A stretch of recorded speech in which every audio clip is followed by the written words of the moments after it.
ኪራ ከዚህ በፊት ተሰምቶኝ የማያውቅ ስሜት ተሰማኝ እያለ ነው። ለናሆሜ ከቤት ስገባ ከዚህ በፊት እንደዚህ አይነት ስሜት አልተሰማኝም ነበር፣ አሁን ግን ከቤት ሂድ እያለኝ ነው እያለው ነው።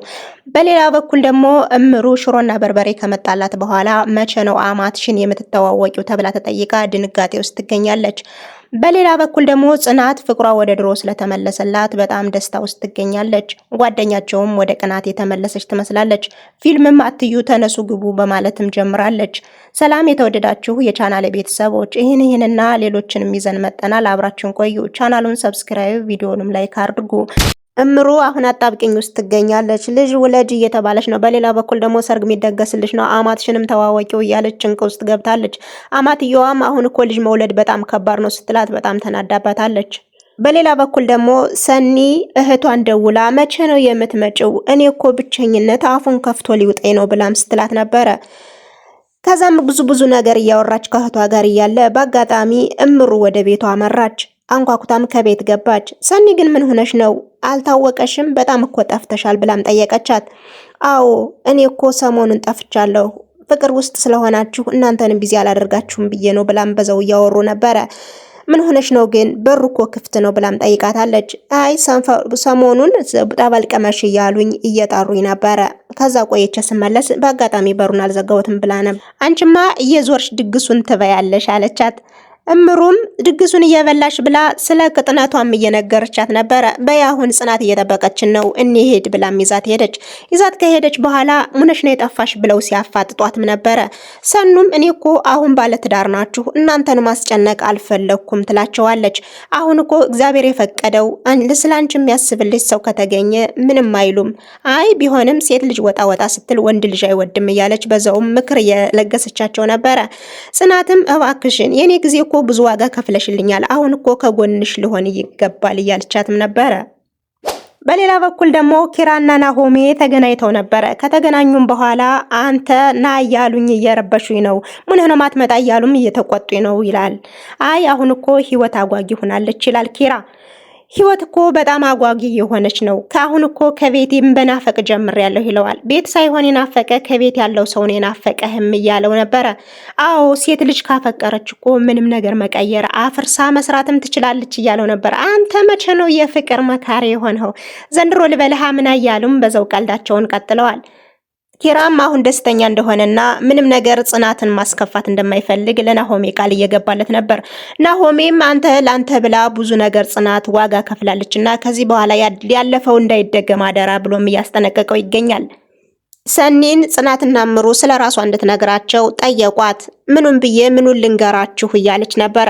መጨረሻ ላይም ካጨናነቋት በኋላ ጽናት እኔ እኮ ለአንቺ ችግር መፍትሄ አላገኘሁም፣ የኔ ጊዜ እኮ አንቺ ነበርሽ ስራሽን ትተሽ መጠሽ ችግሬ ብለሽ የምትጋሪልኝ፣ አሁን ግን ለአንቺ መድረስ አልቻልሁም፣ እባክሽን ስለ ራስሽ ንገሪንና መፍትሄውን እኛ እንፈልገዋለን እያሉም እየጠየቋት ነበረ።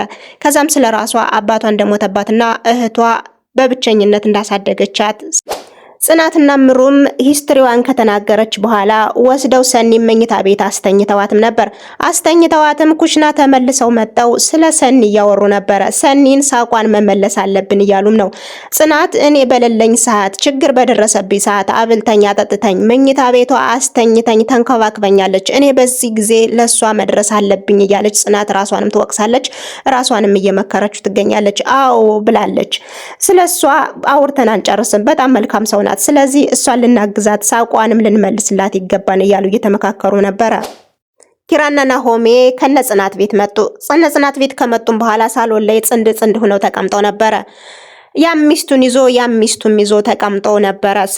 በዛውም በመሃል ስለ ፍቅር እያወሩ ነበረ። እምሩ በጣም እንደቀናች የቅናት መንፈስ እንደሚታይባት ኪራ እየተናገረም ነበረ። መንገድ ላይ እኮ ሴቶቹ አላሳልፈው አሉ፣ ደግሞም ሴቶቹ ናቸው እያለችም እያወራች ነበር።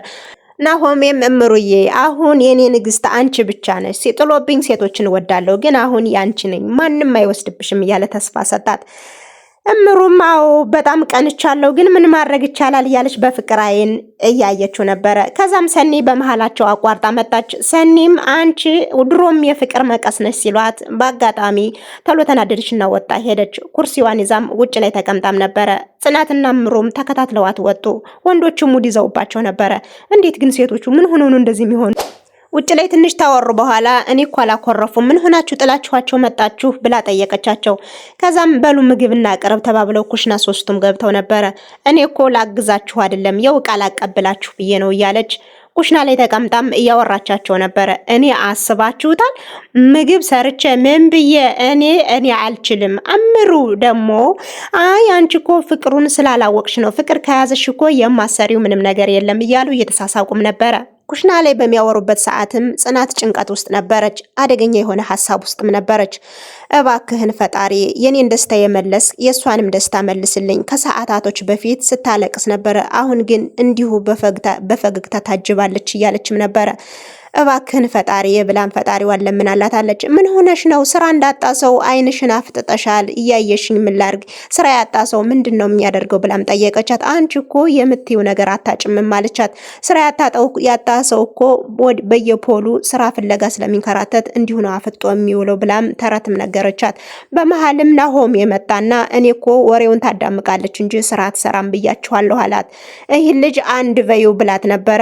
አንድ ብላም እምሩ ጀምራለች። ከዛም ተያይዘው ወደ ሳሎን ሄደውም ነበር።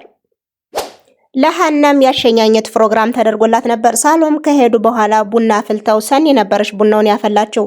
ከዛም ጨዋታቸው በጣም ደርቶ ነበረ። ከዚህ በፊት ኪራና ጽናት ያሳለፉትን እያስታወሱ ነበረ። ሰውዬሽን አሳርፊው እያለችም ነበረ።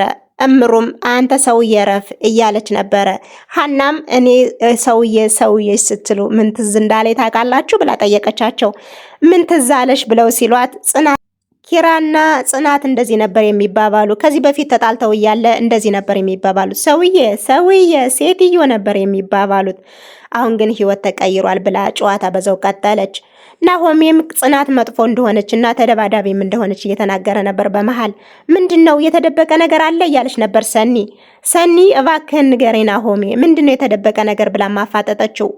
ጽናት እኮ ደብድበኛለች ብሎም ተናገረ።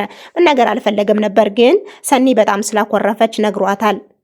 እንዲህ እያለ ፕሮግራሙ በዚህ ተጠናቀቀ።